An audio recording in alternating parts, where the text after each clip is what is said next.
Gentosan mboten, Bu? Heeh, kowe ya melu nembang, Pras. Ora mek kaya kumbahan klumbrak-klumbruk nang pojokan. Nyambut gawe kancane ke sore ora leren aku.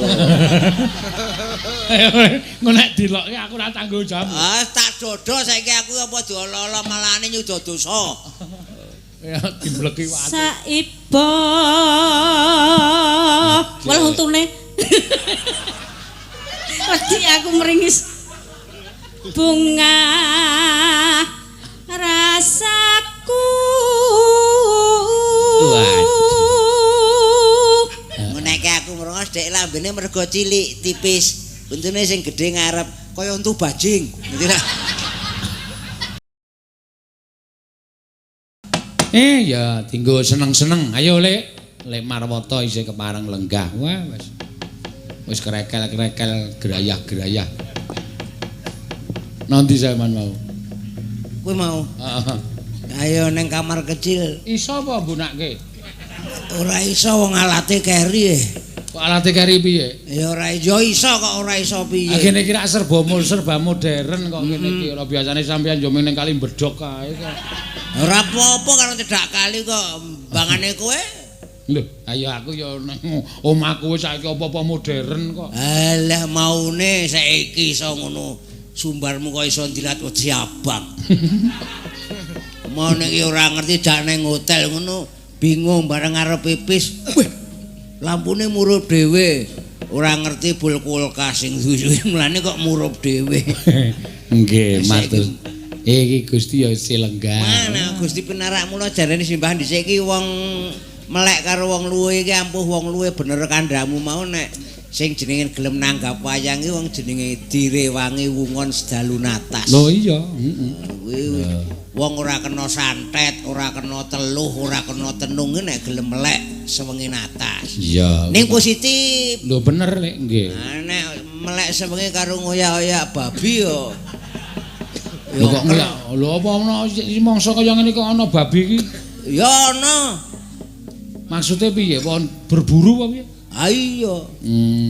Babi kampung barang ngono. Oh, babi kertu to. Ha iya. Oh, aku nek kaya ngono kuwi adoh aku wis ora. Ada wong ki lunga saka omah lemu main kok dadi yo.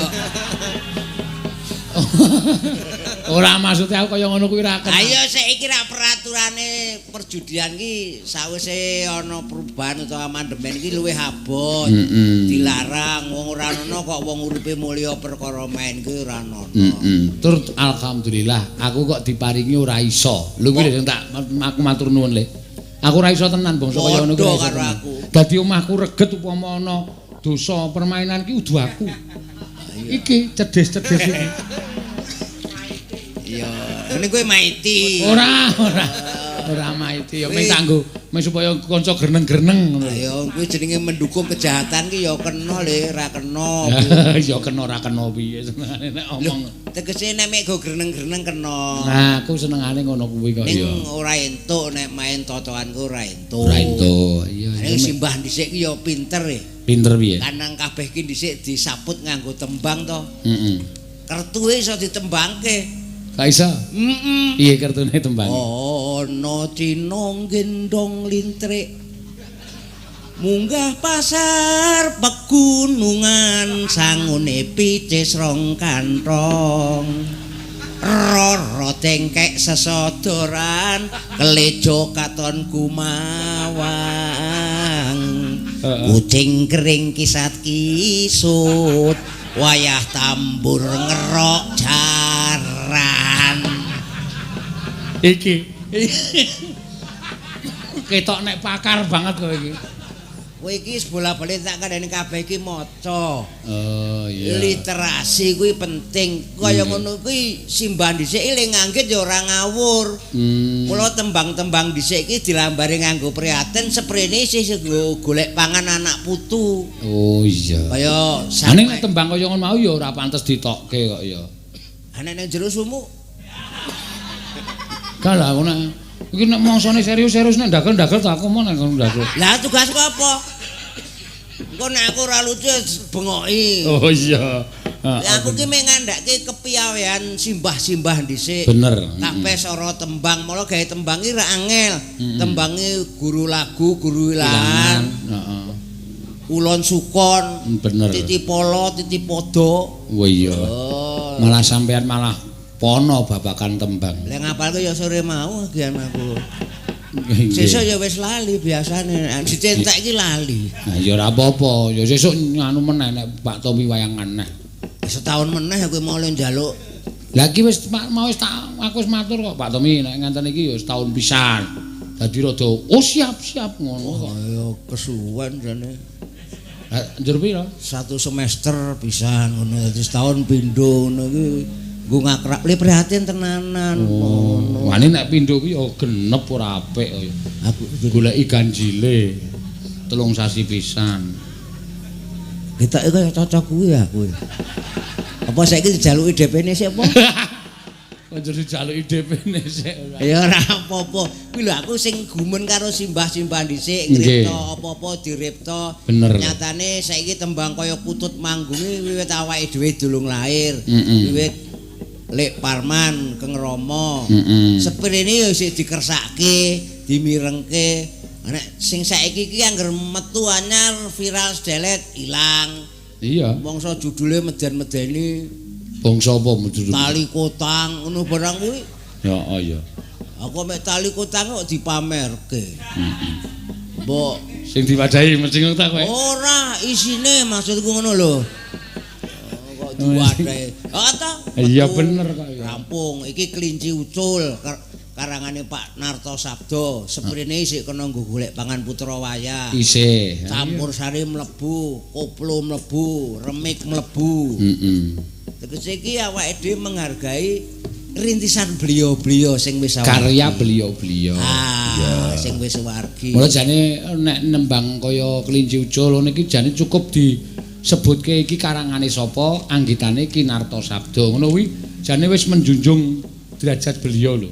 Iya. Daripada orang ngomongke mongko sing jeneng Kliuncul saiki ngopeni penyanyi pira wae. Iya. Kuwi mongko sak tanah Jawa. Heeh. Yo. Iso Sri Uning. Nyatane Sri Uning anyar ya. Anyar kuwi karyane Pak Sukron. Ki Haji Sukron Suwondo. Nggih. Ya. Iki ndirala ya ana nawala Lek. Ayo. Nyuwun lagu Sarung Jagung kalian Kelinci Ucul pas saking Puja Kesuma Palembang. Weh. Kuwi liwat streaming. Ora, iki liwat nawala mi piyayine mesti rawuh mrene. Ndilalah pas kundur ning Jawa terus pas ana wayangan saking Palembang Bapak Priyo Yitno. Oh iya, iki apik iki. Ya diaturake karo sekalian ben selak engko panjenengane mbok menawa selak kundur reng apa? Kene ndang metu kene. Oke. Siap. Ki aku arep nembang Sarung Jagung apa Kelinci Ucul. Ya sing galik-galik sike sing kepenak Sarung Jagung. Sing kepareng nyekar sapa? Coba anak wedok Agnes iki. Ya. Men ngancani Pak D Marwata, Lek Marwata. Pak D ya ora apa-apa, Lek Marwata ya ora apa-apa. Waton aja Om. Heeh. Sale. Ayo ndok kenomen nek Om ya. Lek ki ya Om e. Lah iya ning sebutane iki rak wangun Lek mbangane Om. Disesuaikan karo raine ya. Heeh. Kaya ora patut nek aku Om ya. Lek. Lek wis apa aku ya seneng lek kok. Putu kowe tak ngundang ora entuk muni. Iki Yang, ampun Yang. Mbah mawon, Mbah Hoto. Oh, cocone icek ngono aja ngono. Galang mit Ora kasar, ora keras-keras. Ayo kana ngancani. Ayo. Oh, Agnes mau nikah. wis nikah iki. Men kaya artis bu kota. Nah iya. Nek iki bawa suarane wis pokoke sindenmu ora ana sing nolak. Piye? Sindenmu ora ana sing nolak. Berarti karo sing pojok barang kae gelem kowe. Aku tak leboki nominasi wingi jare kowe kae Prasti mau malah Gusti ngersake kon joget kae mek metetek ning pojokan wae. Oh, wis siap engko dikon joget.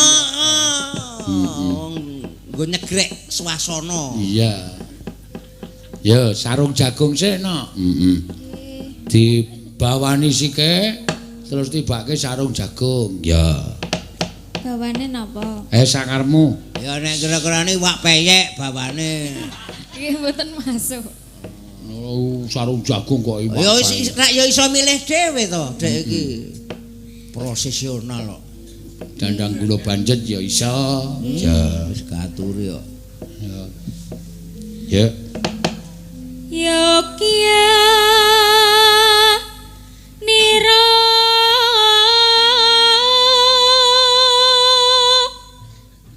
Suarane kaya Prastiwi. Ora suarane kuwi pancen dedeg piadeke padha. Persis Pras. Buginitik. Kang para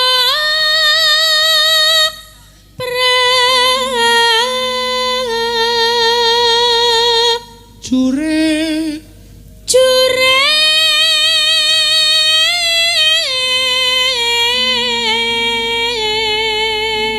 Ya, suarane apik, sone mendukung. nggih. Murah sone iki 1 yuta seprapat semene iki. Isone sapa sayuta seprapat wis kaya ngene iki. Aku ki entuk ora semono. Ayo ora entuk. Ya ora usah nesu ngene, ora entuk lek ngono rampung to kowe iki. Ngregani ngawur wae kowe iki. Dalang ki sok gampang darah tinggi nek ngono kuwi sing ngome gari diwangsuli kepenak wae. Pira to tombo nek arep ngajeni karo wong tuwa ora usah dadak ngegas. Oh nggih, ya. Ngono. Alon-alon. Lek aku arep ngabekti sok kapan meneh. Lek aku arep ngabekti sok kapan nek ora dina iki karo sesuk karo sesuk. Sesuke keri. Ya ora kok. Semenan. Ya. lamun bisa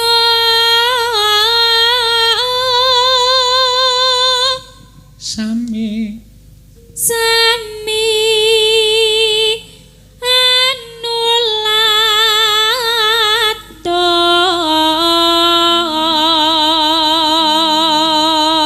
do ing ngene cari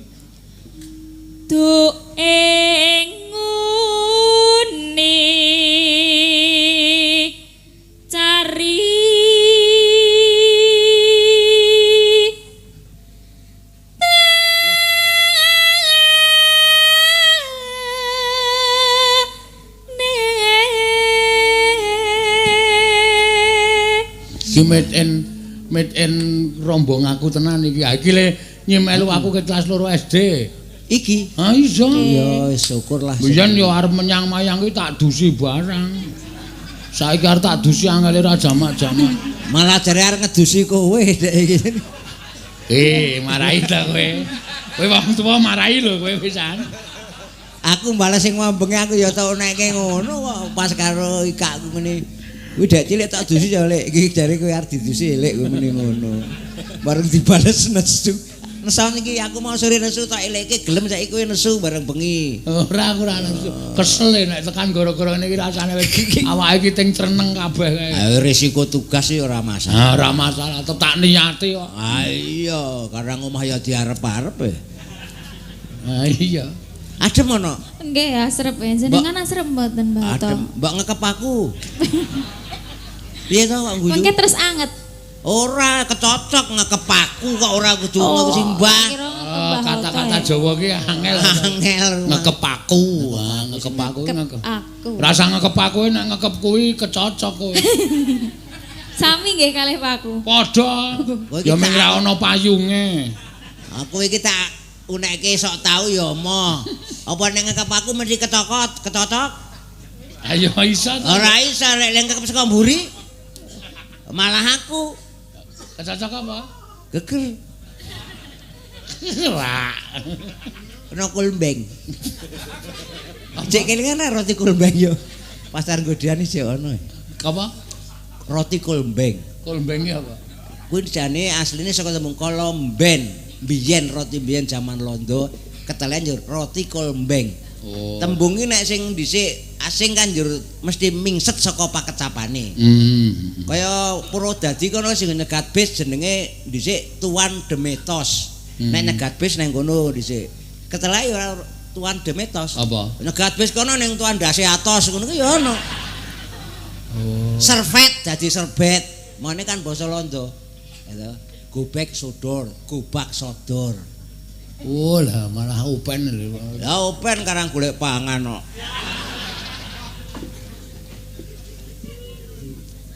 Anteliro. Bangane didhisiki kae. 15 yuta kok mung dikulaki gobak sodor. Lho kuwi pengalaman no. Aku mau tenan kowe ngelakoke banci mbok wetengku lara. Ora mergo wayange. Mergo sapa? Delok raimu ki ngene-ngene. Aku ora meng kowe iki anggere aku metu banci ki sinden ki siap HP kabeh. Ayo tenan kok. Do ngrekam kabeh kae. Aku kuwi njur mikir walah Le anakmu kok jebul dadi kaya mengkono. Kaya ngerti Kridasana barang. Atiku ki grantes jane. Walah golek pangan tekan semono to ya. Bare wangi kaya ngene ya mergo goleke pangan doten cengungus-cengungus apa. Iya. Ya.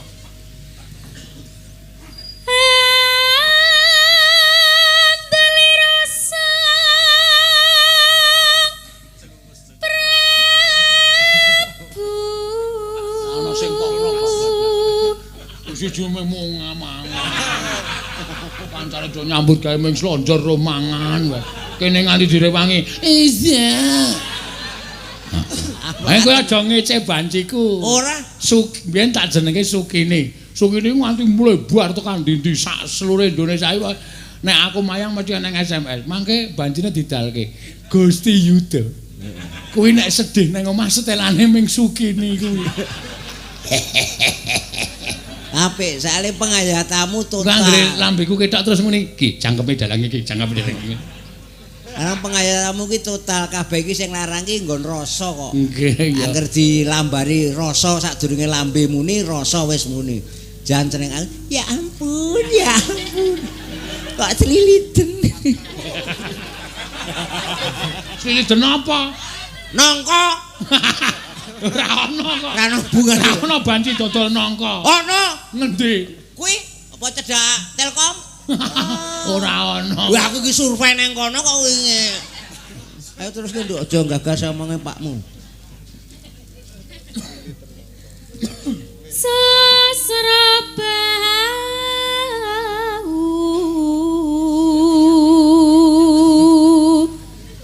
ing maes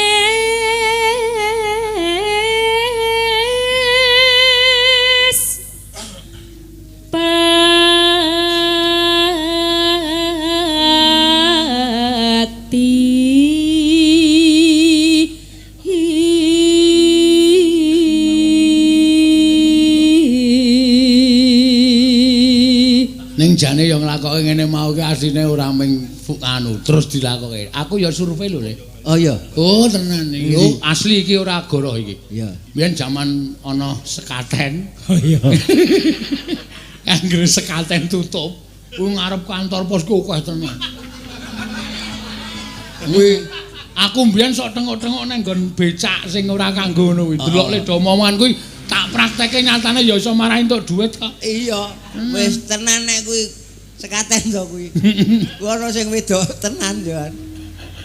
Ora tak dongengke wae. Kowe mesti lakonmu. Ora. Aku mulo tok nyek-nyekke merongo suntune jepat jal apa? Waja miruda ora nesu. Lho buktine mangan jagung ya ora titil malah remuk sak jangle iki. Mula aku dinekke untune rusak ya men, wong nyata. Iya. aran patih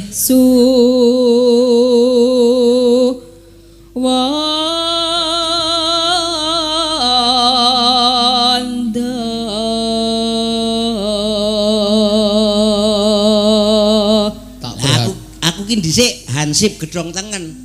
Oh iya ta? Heeh, angger meni garukan repot dhewe aku. Mergane? Ado kenal e. Lah sok voli mungsuhan karo pelawak, waria karo pelawak, bal-balan karo pelawak. Oh iki mbiyen juragan lho. Apa? Juragan Bansi lho. Ngawur, pengepul. Kuwi tenan anggere muni gropekan rukutuk ngono ki. Aku ra melu mulai aku mek jaga radio orarine kuwi. Nek melu wis do ucul kabeh karepe dhewe. Alah Pak De Marwata saiki kaya ngono njero anggak wong ngono ya ketemu ning Kridasana tetek bengeke aku njur minggat. Sik aku ki pawaka. Oh apa? Pawaka ki bantuan komunikasi sing linemah saiki Hansip dhisik iki kei pawaka. Aku pawaka 69. Waduh, gleling pian ya. Zaman Merapi erupsi kuwi. Erupsi Merapi. Sampeyan yo nganggo kertu anu nganggo radio panggil. HTO zaman erupsi Merapi.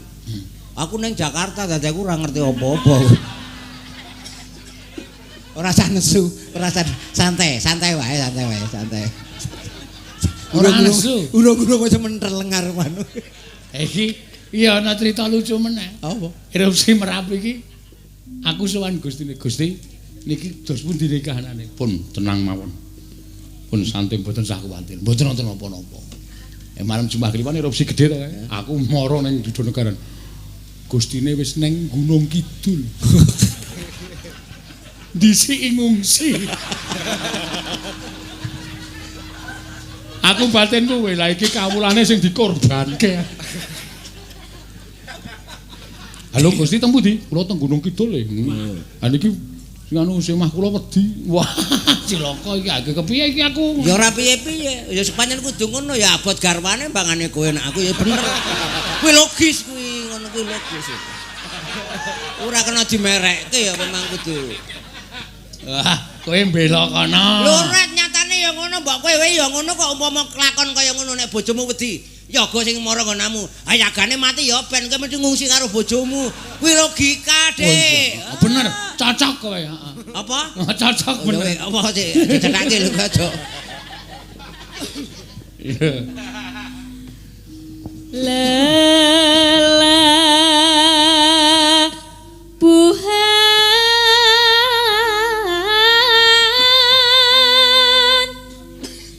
nipun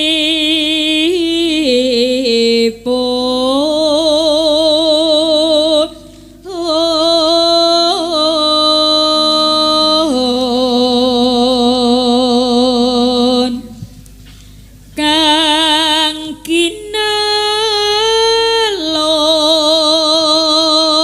Tripra Tri kok Pri Triprastiwi. Kita kowe seneng tenan lho Prastiwi kowe. Aku ya isin to. Isin piye maksude? Ah ya to. Moh tur ngirit ndek bojoku iki. Kok ngirit? Jarike taplak wae iso cendhi.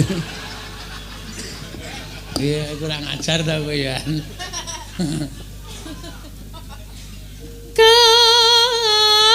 karep guna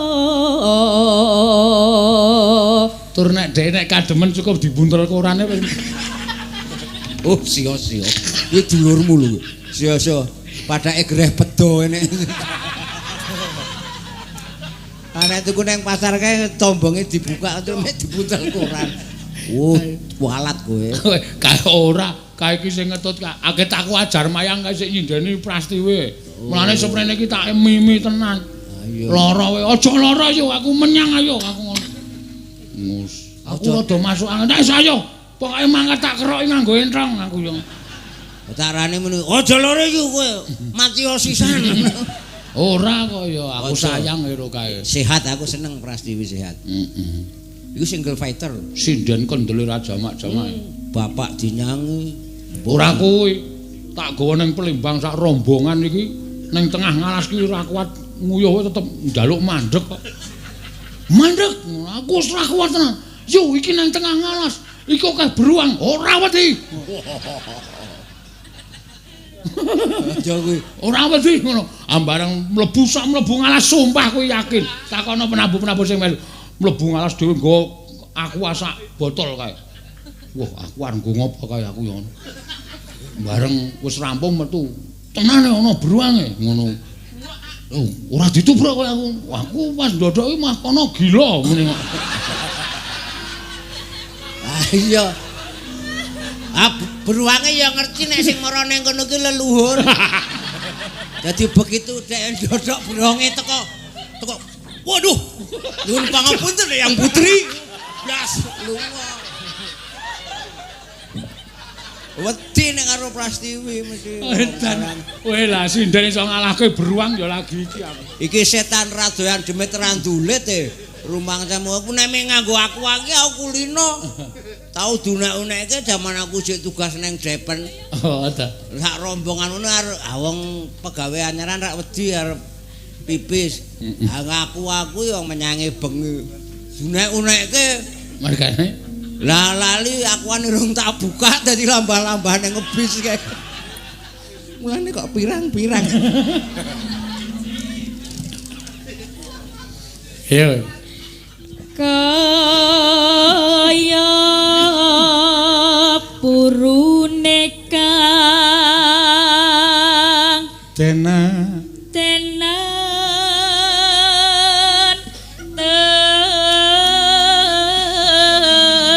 tepi nuhoni trahu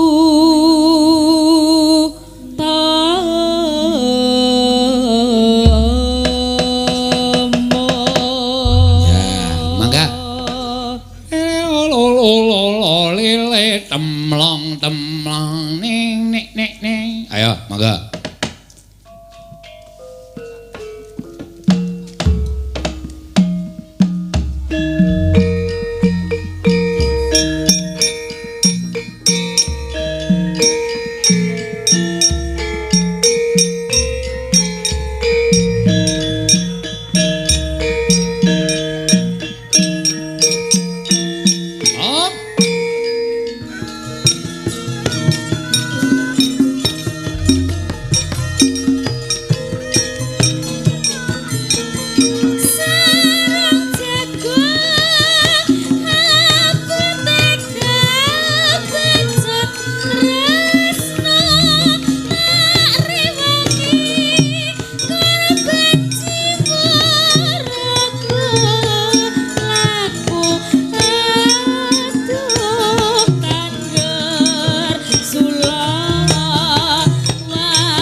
Agung saka pinane Pak Priyayitna saking Puja Kesuma Palembang. Ya, wis diaturake.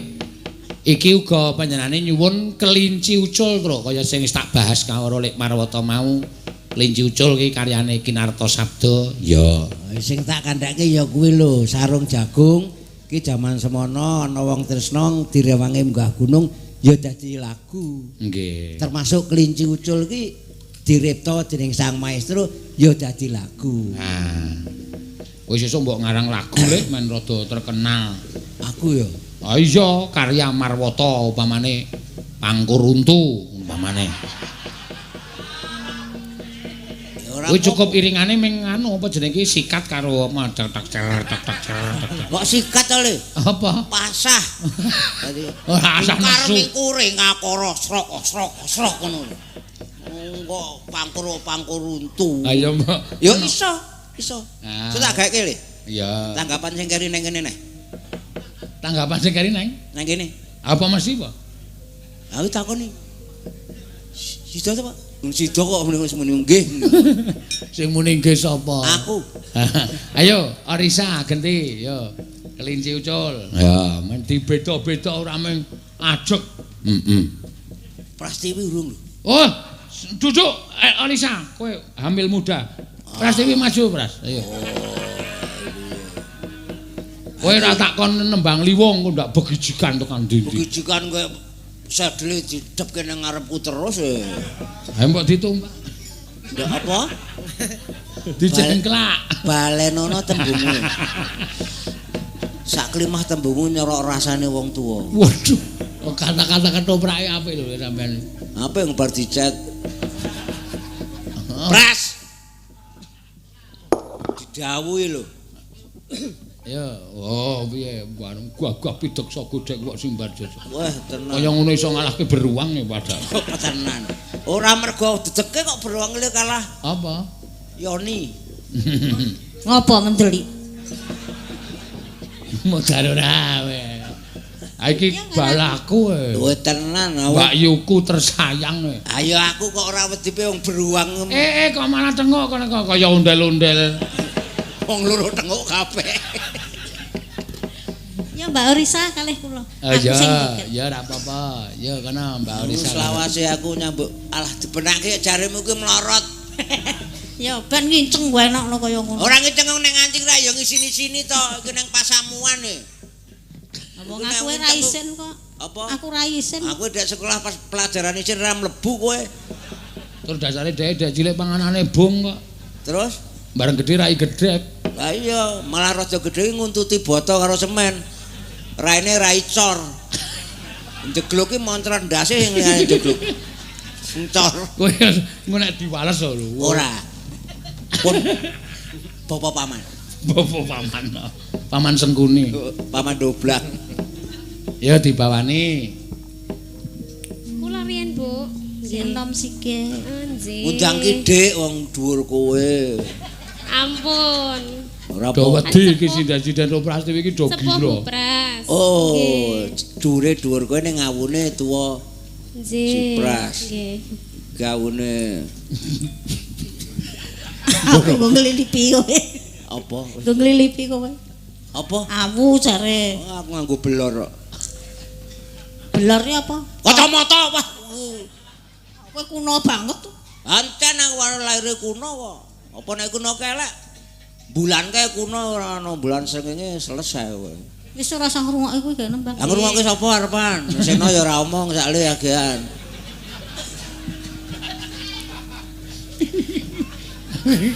Yo, aku wis tobat musuh kuwi kok. Yo. Aduh,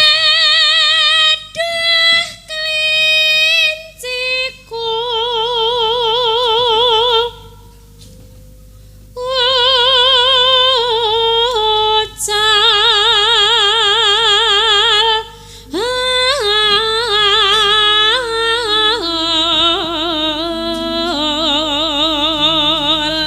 Artikulasine sing cetha, Dik. Oh, mboten cetha. Kowe kok klinciku ucal ngono. Oh, nggih. Dibaleni meleh. Iki soalé suarane sengo to, Lek, swara irung. Oh. Dadi aduh klinciku ucal. Iya. Ya sak tirmo nek ngono pancen. Ha kowe ngene iki adegane kowe sing nembang. Nggih. Kae sing ngetok men roman ketoprakan roman. Prastiwi Aku pasangane wong edan iki. Wong edan ki malah nguyuh ning dalan bal ra seneni kok kowe iki. Mbok nguyuhi kowe barang bebas nek wong edan ki.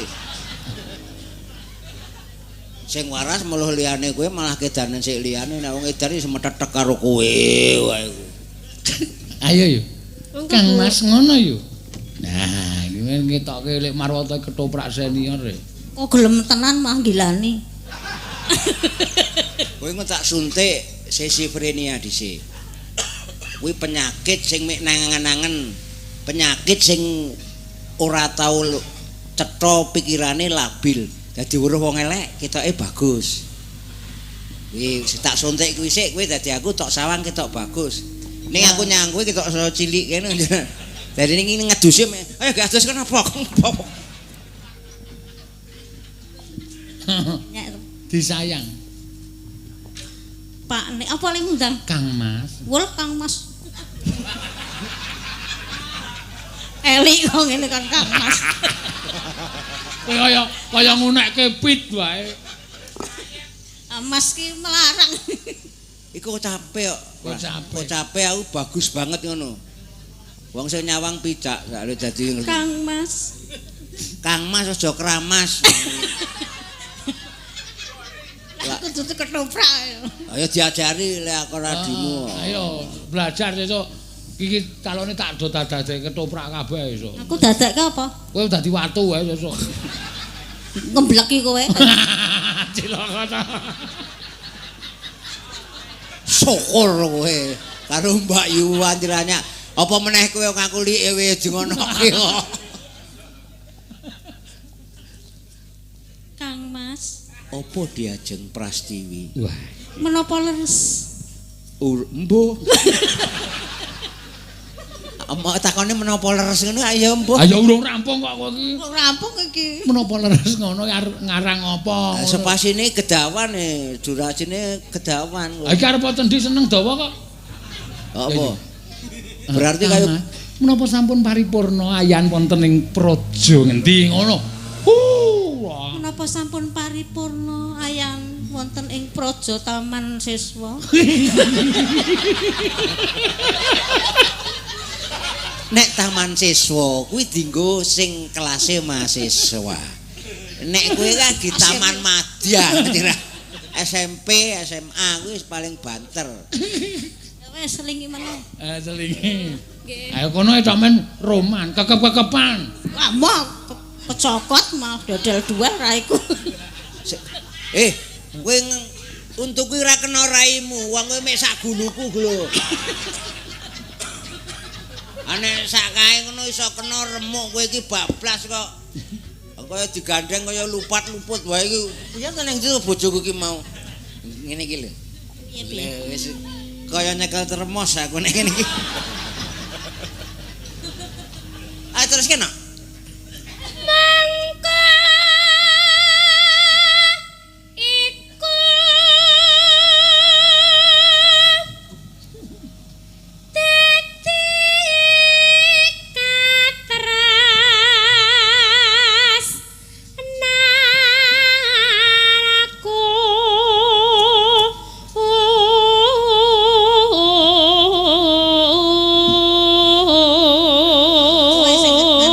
Saiki cetha ta?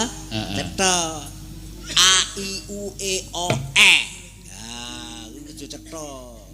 Olah vokal. Diajeng Prastiwi. Penapa Kang Mas? Apa sing dadi pamundhutku? Pamundhutmu bakal tak udaneni. Waton aja ngedhuki lintang lan rembulan. Kula nyuwun pejahipun panjenengan. Aku gelem mati Prastiwi. Aku mati ning ngono es mati sumeten meneh ya. Iki padha karo duwe bojo Pak Geblok karo iki tenan. Kaya penyakit kolera no. Aja meng kowe, aku wis sing bayar bendina dimbleki watu. Ya. ngalor ngidul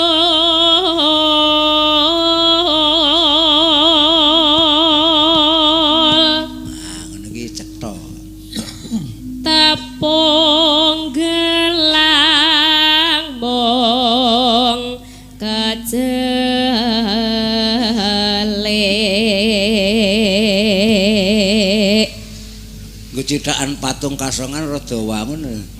Sapa? Cah kono nek kowe ora. Gentosan mboten, Bu? Heeh, kowe ya melu nembang, Pras. Ora mek kaya kumbahan klumbrak-klumbruk nang pojokan.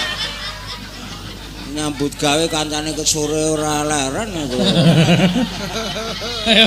Ngono nek dilokke aku ora tanggung jawab. Ah, tak dodo saiki aku apa diolo-olo malane nyuda dosa. Ya dibleki wae. Saiba. Walah untune. Wedi aku meringis. Bunga rasaku. Meneke aku merongos dek lambene mergo cilik tipis. Untune sing gedhe ngarep kaya untu bajing. Ngerti ra?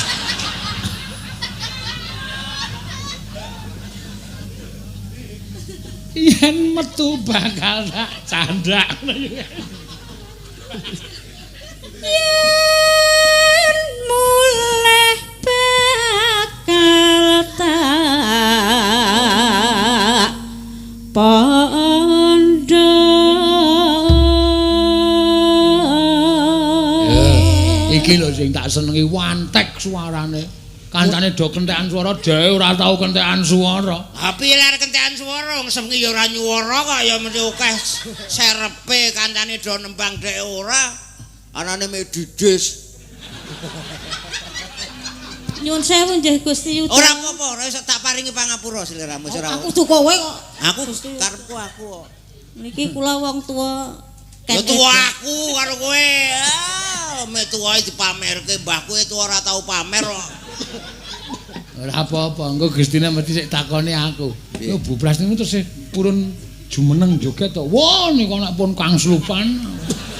Niku nek ora Kang Slupane golek Slupan. Tasih Gusti.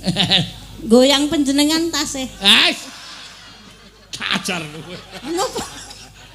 Ora ngajar pasti. Nek reka-reka omonganmu ora iso ditata banting iso cendhek lho kowe ngoten. Banting wae lek. Bang dijroke medun ngono. Kok dumemeng sumbar iso ngalahke beruang kok. Njur arep sak penake. Cuman toko. Sing ngalahke ra udu kowe. Dudu kowe Mbah wedok. Mbah Buyut. Yo. Linci ucul. Ngobengi kota seterusnya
Dan nek kancan iki jarikan ki kaya apik-apik.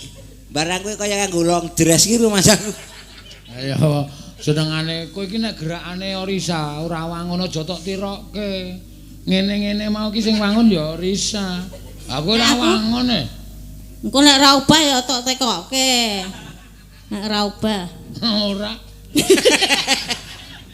Men. Wangsulane kaya ngambang. Ora. Ora ubah mbok men. Ubah malah medeni bocah. Nek urip golek dhuwit. Ya.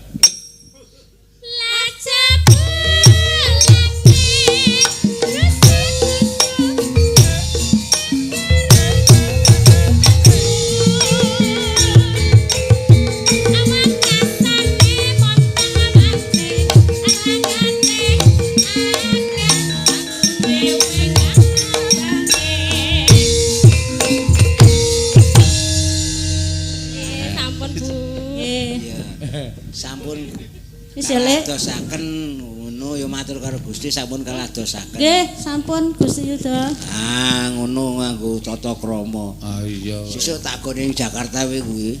Hah? Tak gone ning Jakarta. Sapa? Prastiwi.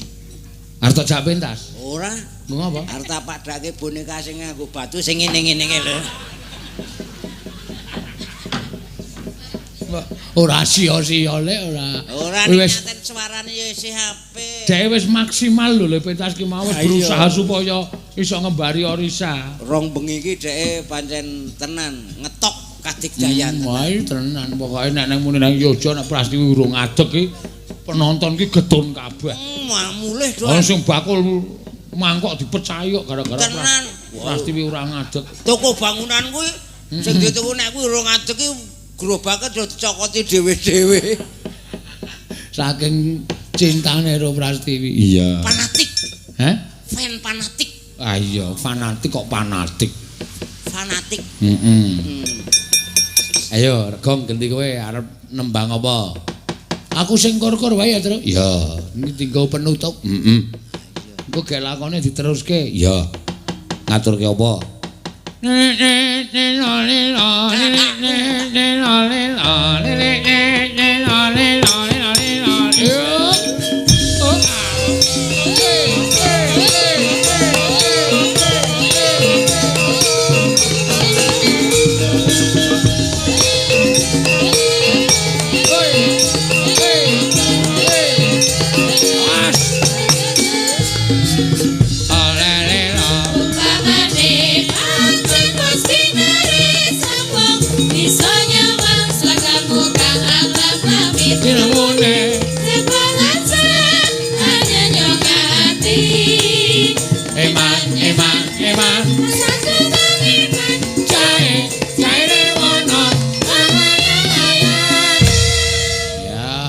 Jaiwana ki ya karyane Kinarta Sabda. Yuk. Jaiwana boyang bayingan rasaku. Jaiwana kayaku bayang rasaku.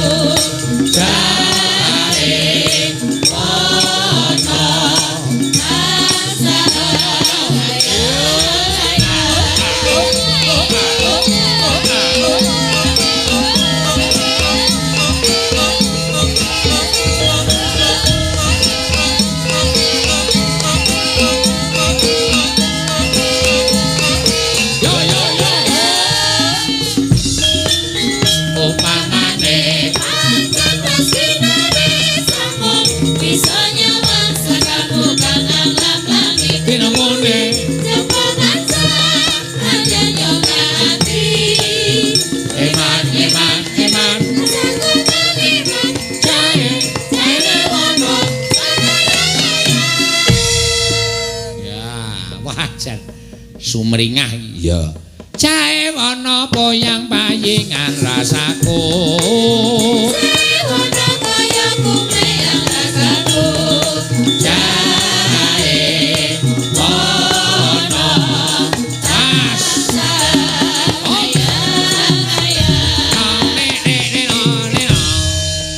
wah, jos kok ayo.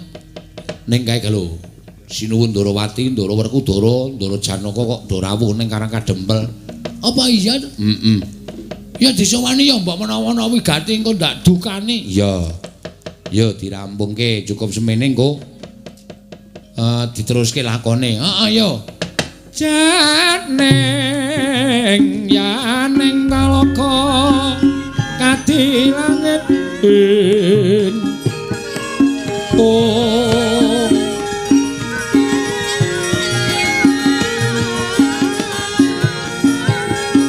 mambang pantepasulan opamaneka lintang tulya kusumayana sumawur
Koten prayitna semuriris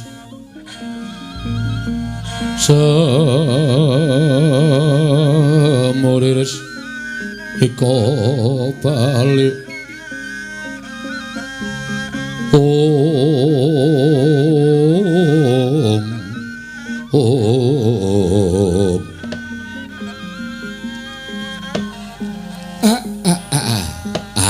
niki kula kok malah kaget janur gunung kadingaren ing ngadat sabene namung Ndara Janaka ning niki sinuwun Ndarawati Ndara Werkudara Kakang Semar kula sinuwun ngerti yo nggonku prapta ing Karang Kadempel sayekti mung bakal nganti kelawan Kakang Semar saat majamu kabeh tindak pundi Yai Prabu Darmakusuma lan kadang-kadangku para Pandhawa wis ngencengake tekad kepengin nganakake sesaji Raja Suya.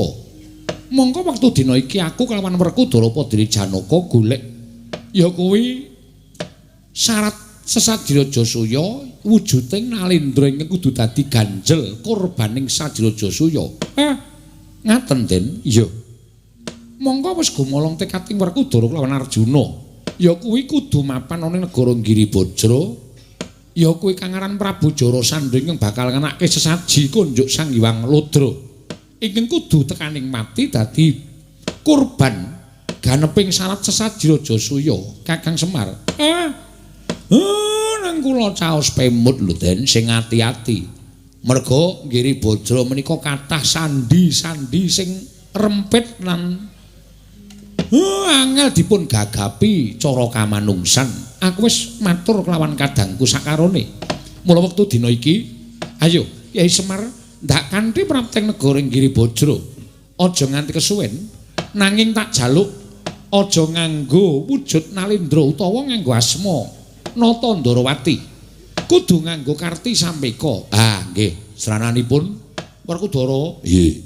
Janaka wonten dawuh. Yen wis prapta Giribajra aja ngaku Raden Werkudara apa dene Raden Arjuna. Wong Giribajra ora bakal padha ngerti lawan sira Yayi sakarone. Mula wektu dina iki pun Kakang bakal salin wujuding Brahmana ya kuwi nganggo jeneng Resi Padmanaba. Yo, aku arep nganggo jeneng Resi Balawa. Naingaten kula mawi tenger Resi Suparto. Kakang Semar aja nganggo jeneng Semar Petruk Garing Bagong. Kula tak nganggo Janggan Semara Santo. Nala Garing nganggo apa? Waduh, lah tak golek jeneng iki, Tru. Ya sakarmu jeneng sapa? Begawan Similikidi. Angel Truk jeneng iki wis pokoke mung iki kula Garing kali Bagong niku mung manut mawon. Nek takoni wong ora usah dadak ngaku jeneng ngoten mawon. Mengkono Petruk nggih. Semareka den prayetna samurires eka balik titiyani gandayani trisanya purnama sasi gilar-gilaran ing tengah latar milang lintang Bima Sekti budal dina iki Kakang Semar monggo Gus kula dherekaken ndara alon-alon mawon mboten saged susu leng-leng ing driya mangungkung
Kresna sinayang manggelung mintonaken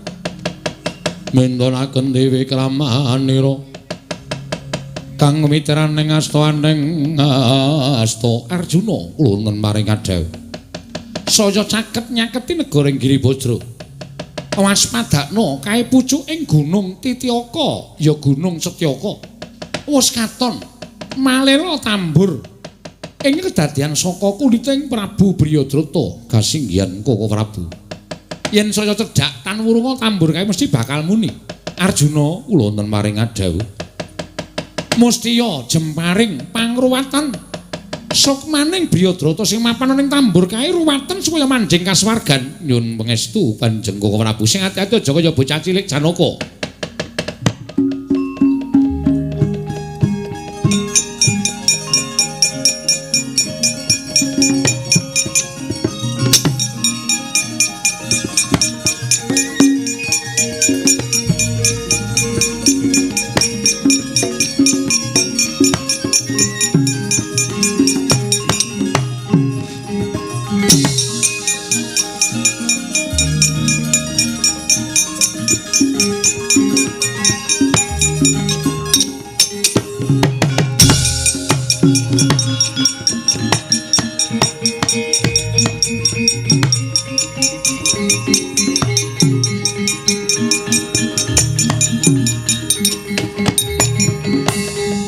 Janaka jemparing pangruwatan sampun wangsul bidoripun wonten ludira Koko Prabu jagat Dewa Bathara yen ngono pancen wis bedah punang tambur inggih lan sok maning Briyadrata wis manjing ana ing kasuwargan syukur yayi yen to Siadi bisa dadi sarana ruwat penandhanging Prabu Briyadrata ing Giribajra kepareng paduka Kanjeng Koko Prabu jemparing pangruwatan simpenen ayok manjing telenging negara Giribajra swawi kula dherekaken Koko Prabu.